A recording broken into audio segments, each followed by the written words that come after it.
देखो सॉल्यूशन कर लेते हैं पूरा का, ठीक है।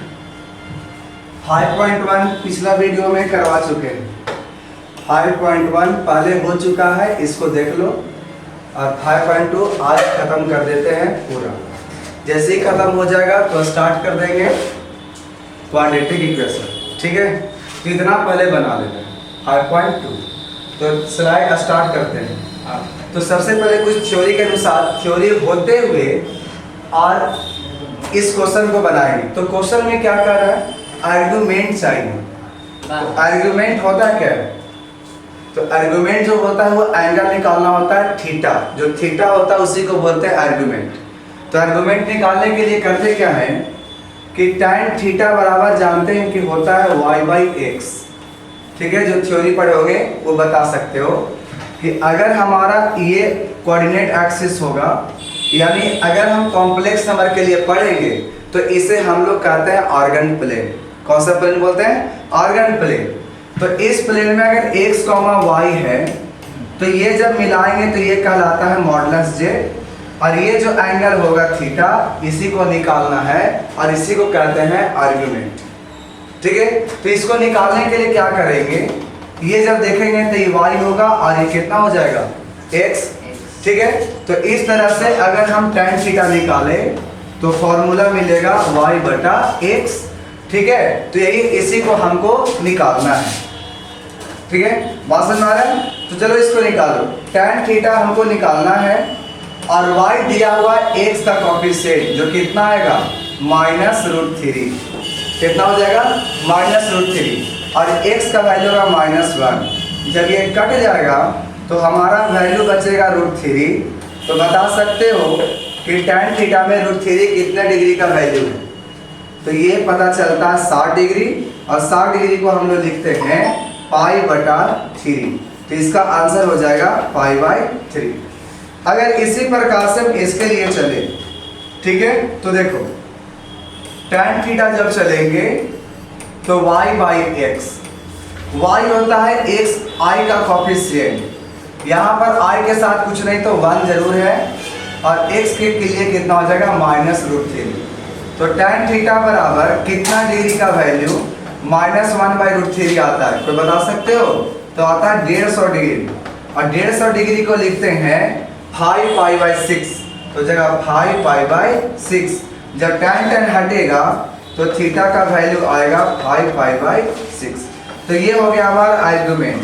तो ये आर्गुमेंट निकालने के बाद शटर नीचे कर दो, रिजल्ट की ये चमकता होगा, यहाँ पर साइन करता है, पता नहीं समझ ये यहाँ से नहीं, कैमरा में शटर को नीचे कर दो, कोई आने तो अभी है नहीं। पूरा नीचे नहीं करना, थोड़ा सा नीचे से रखना, एक गैप। उसको मैं आउटिंग से करना पड़ेगा। हाँ करो, फिर स्टार्ट कर रहे हैं, ठीक है। क्वेश्चन नंबर यहाँ तक लिखना है, लिख लो। नहीं करेगा जब पूरा लाइट जाता है ना सामने, करता है। यहाँ पर आके देख लो। हाँ ठीक है, चलो नेक्स्ट क्वेश्चन पे चलते हैं। क्वेश्चन स्टार्ट करते हैं 3 नंबर। 3 कहता है convert each of the complex number exercise 3 to 8 in polar form. Polar form कहते हैं किसको है? अगर सपोज दैट हमारा x का वैल्यू कितना होगा, तो होगा z modulus z cos theta, और y का वैल्यू होता है मॉडुलस z sin थीटा। जब पोलर फॉर्म में कहते हैं तो इसको लिखाता है z cos theta plus i modulus z sin theta. इसके फॉर्म में हमें इसके ही फॉर्म में सब क्वेश्चन को लाना है 3 से 8। तो इसी के रूप में कैसे लाएंगे, तो हमको क्या क्या चाहिए होगा? सबसे पहले हमें चाहिए होगा थीटा, फिर चाहिए होगा मॉडुलस z। तो थीटा के लिए अभी जस्ट पहले आर्गुमेंट निकाले थे, वहां से बनेगा। और मॉडुलस जो होता है वो मॉडुलस निकालने के लिए जो दिया जाता है, यानी x² और प्लस में y², ये होता है मॉडुलस। तो इस क्वेश्चन के अनुसार अगर चले तो x बराबर यहाँ पर हो जाएगा 1 और y बराबर होगा -1। क्यों? क्योंकि i तो लेते नहीं है, i के कोएफिशिएंट रखते हैं और वह है -1। तो पहले हम निकालेंगे मॉडुलस z निकालेंगे तो होगा x² प्लस y²। तो इसके बराबर जब चलेंगे तो यानी 1 का स्क्वायर और प्लस -1 का स्क्वायर, तो यहाँ से आएंगे 1 + 1 और फिर बचेगा 2, यानी मॉडुलस z का जो वैल्यू मिला वो √2 के बराबर आ गया। अब चाहिए थीटा, तो फिर आगे बढ़ेंगे तो सबसे पहले निकालेंगे tan थीटा। क्या होता है y/x, तो tan थीटा में जब चलेंगे तो y है -1 और x है 1, तो tan थीटा में -1 जो वैल्यू होता है वो देखोगे ट्रिग्नोमेट्री में पढ़ाए हैं 135 डिग्री, और 135 को लिखते हैं 3π/4। तो बताओ tan खत्म होगा तो थीटा बराबर कितना होगा 3π/4। ठीक है, तो याद तो देखो, याद इसको दो तरीके से लिख सकते हो, यानी कि जो यहाँ पर z लिखाता है z पोलर फॉर्म में r, थीटा भी लिख दोगे तब भी काम चलेगा, कोई दिक्कत नहीं है। इसके रूप में करोगे, अगर इसके रूप में करेंगे तो डायरेक्ट हमारा आंसर आ गया कितना, r यानी कि मॉडुलस के यहाँ पर मॉडुलस z बोल सकते हो, तो √2 आ गया था और थीटा करने का मतलब कितना हो गया 3π/4। यही हो गया हमारा आंसर। बात समझ में आ गया? जो r लिख रहे हैं ना, ये r कहने का मतलब हो गया बाबू मॉडुलस z। r का मतलब क्या हो गया मॉडुलस z, इतना लिख दोगे, इसी को कहते हैं पोलर फॉर्म। ठीक है, तो बस तुम्हें क्या चाहिए था, r चाहिए था, तो हमको मिल गया मॉडुलस z आ गया, और थीटा चाहिए था, लिख देंगे। ठीक है, बात समझ में आ गया? अगर इसको वेरीफाई करना चाहते थे, अगर चाहते तो x बराबर जब है मॉडुलस z cos थीटा, तो वैल्यू रखोगे फिर से वही आएगा, ये हो गया √2 और cos 135 यानी 3π/4। इसका जब वैल्यू रखोगे ना 1/√2 माइनस में, √2 खाता -1। ठीक है, आज ध्यान देना, फिर से कितना आ गया थीटा का वैल्यू -3π/4, -1 आया था ना 3π/4। कोई दिक्कत तो नहीं यहाँ तक?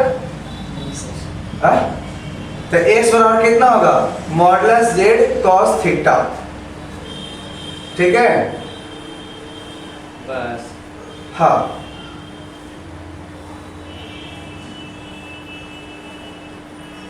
इतना लिख देंगे तो हो जाता, लेकिन वैल्यू निकालना चाहते हो तो निकालो -1/√2, और √2 खत्म हो जाएगा तो -1 आ जाएगा। ठीक है, कहाँ पर कुछ गलती हुई है क्या, चेक करो तो, क्योंकि यहाँ पर आ रहा है क्या चीज -1 और वहां पर मेरा कितना है +1। ठीक है, और x बराबर होता है मॉडुलस z cos थीटा, और cos 135 कितना होता है -1/√2 होता है। ठीक है, एक काम करते हैं, ऐसे लगता है कि प्रॉब्लम हो रहा है तो बस चेक कर लेते हैं कि आपका क्या हो रहा है। कैसे चेक करोगे? तो सिंपल यही मेथड है कि अगर बताओ ये x और ये y कोई कोऑर्डिनेट होता, सपोज ध्यान दो, ठीक, और ये अगर मान लो मॉडुलस z होता और इसको मान लेंगे थीटा। ठीक है, कोई दिक्कत? अच्छा एक बात बताओ, x नेगेटिव में आएगा ही, तो यहाँ पर हम लोग की गलती क्या हुई है, ये कोऑर्डिनेट जो तुम्हारा है, हाँ यहीं पर गलती लिया गया। देखो कैसे, ये जो तुम्हारा आया है पॉइंट, वो पॉइंट कहाँ आया है, x में +1 और y -1 यहाँ। तो जब -1 यहाँ आ रहा था ना, तो दो को वैल्यू पर आता, एक वैल्यू आता tan -π/4 पर। ठीक है, तो यहाँ से देखो, अब ये चूज करना पड़ेगा तुमको कि ये वाला लेंगे कि ये वाला लेंगे। अब कैसे चूज करेंगे? तो ये वाला कोऑर्डिनेट को जब देख रहे थे तो x का वैल्यू आ रहा था +1 और y आ रहा था -1, तो कौन सा क्वाड्रेंट दिख रहा है, ये फोर्थ क्वाड्रेंट। और फोर्थ में क्या होता है, ये वाला ऐसे एंगल आएंगे तो माइनस में, यानी ये वाला आंसर ना हो करके थीटा आती -π/4। ठीक है, अब -π/4 आता था तो यहाँ पर आंसर होता -π/4। और अब वैल्यू लेकर के देखो, जब यहाँ पर हम -π/4 लेंगे, ठीक है, कहाँ पर, यहाँ पर लेंगे -π/4, तो cos के अंदर नेगेटिव लेने से वो पॉजिटिव ही बन जाता है और हो जाता है √2 cos π/4। और जब वैल्यू रखते तो √2 इंटू 1/√2 और कटने के बाद 1, जो x का वैल्यू कितना है 1। ठीक है, ये आपका एकदम राइट है, इसमें कोई डाउट नहीं है। आपको यहाँ पर प्रॉब्लम कहाँ पर है कि पहले चेक कर लेना कि ये वाला पॉइंट दिया गया कहाँ पर है, कौन सा क्वाड्रेंट में है। तो उस तरह से एंगल को तुमको लेना पड़ेगा कि कितना एंगल होगा, माइनस में होगा या फिर प्लस में होगा। ठीक है, देखो अगला क्वेश्चन आते हैं, क्लियर हो जाएगा। सपोज यहाँ पर इसी को ले लो, तो अगर हम इसके अनुसार अगर दिखाना चाहते हैं, पहले ही दिखा देते हैं। ठीक है, x का वैल्यू है +(-1) और y का वैल्यू है 1। इतना है तुम्हारे पास। जब x का वैल्यू -1 है तो इधर आना पड़ेगा और y +1 है तो यहाँ आना पड़ेगा। अगर ये होगा हमारा मॉडुलस z तो एंगल ये मिलेगा ऑब्ट्यूज। कोई दिक्कत? तो इसके लिए वैलिड हो जाएगा। देखो कैसे, सबसे पहले मॉडुलस z निकाल ही दो, यानी कि r निकाल दो। तो कैसे निकालते हो, x² + y², यहाँ से x आ जाएगा -1 का स्क्वायर और यहाँ पर आ जाएगा 1 का स्क्वायर, यानी ये भी आ जाएगा 1 + 1 यानी कितना √2। और जब हम यहाँ पर tan थीटा लिखेंगे तो फॉर्मूला होता है y/x, tan थीटा रहने दो और y तुम्हारा है 1 और x -1, तो tan थीटा कितना आ जाएगा, tan थीटा बराबर -1। तो यहाँ थीटा का दो वैल्यू -π/4 भी और 3π/4। अब बताओ ये वाला जो वैल्यू है ये तुम्हारा -π/4 होगा कि 3π/4 होगा? -π/4 तब होता जब ये क्लॉकवाइज चलते, लेकिन एंटी क्लॉकवाइज चलेंगे तो क्या मिलेगा प्लस। तो ये वाला हमारा नहीं होगा, तो थीटा कितना होगा 3π/4। तो जब हमें पोलर फॉर्म में लिखने के लिए बोला तो पोलर फॉर्म होता है r, थीटा। तो r हमारा आया √2 और थीटा आ गया 3π/4। बात समझ में आ गया? ये हो गया हमारा आंसर। ठीक है, नेक्स्ट क्वेश्चन चलो। अगला क्वेश्चन यहाँ पर है x बराबर -1 और y बराबर -1, दोनों -1। बताइए कहाँ पर आ जाएगा, तो ये आ जाएगा तुम्हारा इस पोजीशन पे। क्यों? x माइनस में और y भी माइनस में।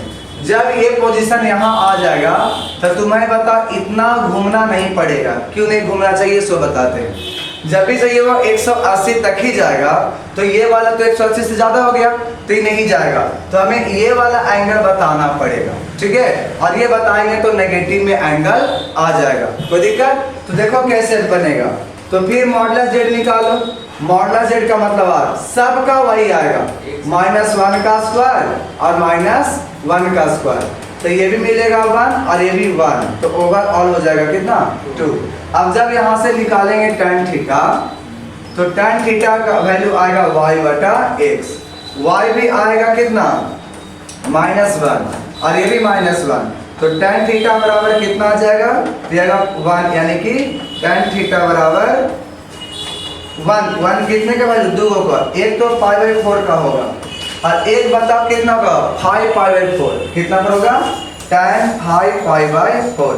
बताओ अगर हम थीटा का वैल्यू दोनों निकाल दे कि एगो π/4 और एगो कितना निकाल दे 5π/4, या तो अगर हम ऐसे चलते नेगेटिव में तो ये 135 कहलाता, तो tan में आता -3π/4 का वैल्यू आता, तो यानी यहाँ से निकलता -3π/4। अब तुम बताओ कि इसको यहाँ पर जाने के लिए ये तो सेटिस्फाइड करेगा नहीं, कौन वाला करेगा ये वाला। तो बताओ एंगल का तीनों में से कौन वाला यूज करेंगे, माइनस वाला यूज करेंगे, क्योंकि क्लॉकवाइज क्या होता है माइनस में। तो जब पोलर फॉर्म में हमें लिखना अगर है पोलर फॉर्म में, तो हमें लिखना होता है r, थीटा। r मतलब मॉडुलस और थीटा हो गया -3π/4। कोई दिक्कत? तो ये हमारा हो गया आंसर। अगला क्वेश्चन के अनुसार अगर चलते हो तो देखो यहाँ पर कितना दिखा -3 और प्लस कुछ नहीं तो 0i लिख दो। ठीक है, 0i। तो x का वैल्यू तुम्हें कितना दिखा -3 और y का वैल्यू कितना दिखा 0। अब बता x का वैल्यू जब तुम्हें -3 दिख रहा है तो इसका एंगल कितना होगा 7 का। x का वैल्यू कितना दिख रहा है -3, ठीक है, तो इसका y का वैल्यू कितना होगा 0। कोई दिक्कत नहीं है। तो अब बताओ इस पर वैल्यू tan थीटा, अगर सॉरी पर tan थीटा क्या निकालेंगे, पोलर फॉर्म में चाहिए जेड वाला। हाँ, तो पहले मॉडुलस z निकालो, तो क्या मिलेगा x स्क्वायर और प्लस y स्क्वायर। कोई दिक्कत? हाँ, अब जब दिक्कत नहीं तो बताओ x कितना है, -3 का स्क्वायर और y 0, बताओ कितना आ जाएगा, 9 प्लस 0 यानी √9 और √9 का वैल्यू। कोई दिक्कत? अब थोड़ा सा चलते हैं एंगल निकालने के लिए। x बराबर कितना है, -3, तो यहाँ पर बताओ -3 किधर जाता, ये बताओ हो जाता, तो tan थीटा का वैल्यू क्या मिलने वाला है,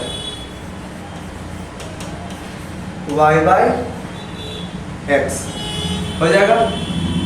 अब ये बताओ y/x चाहिए, y कितना है, 0 और x है -3, तो थीटा कितना मिलेगा, 0 डिग्री मिलेगा ना, कोई दिक्कत नहीं। तो यानी कि इसका जो आर्गुमेंट कितना डिग्री होगा, 0 डिग्री, तो लिख दो 3,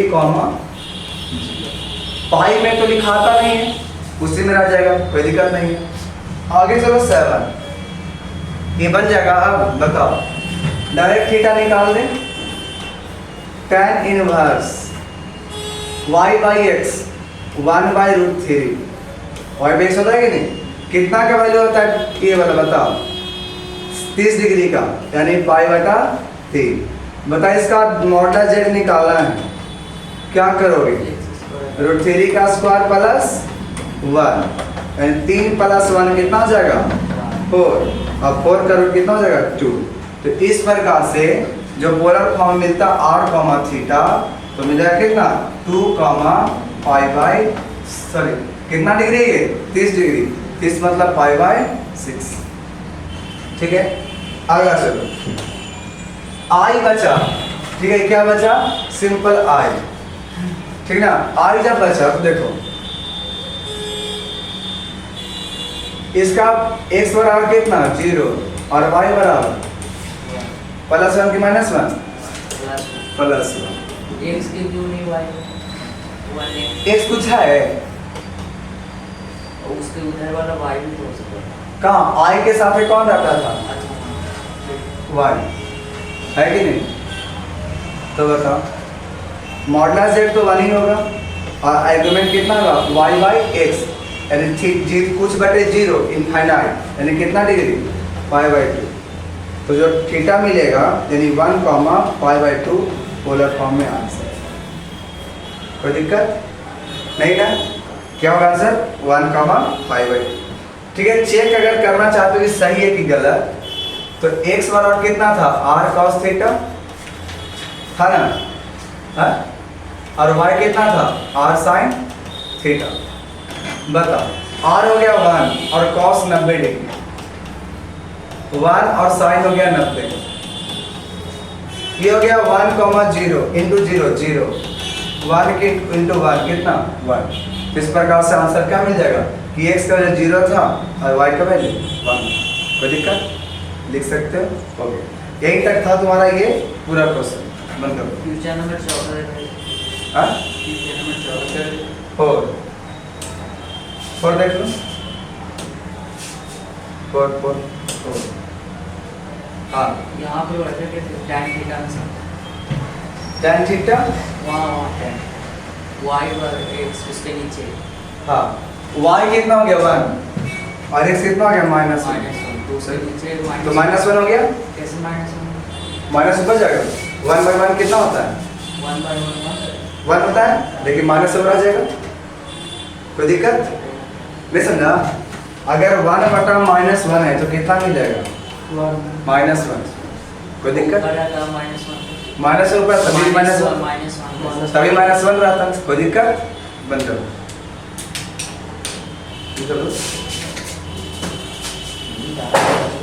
हाँ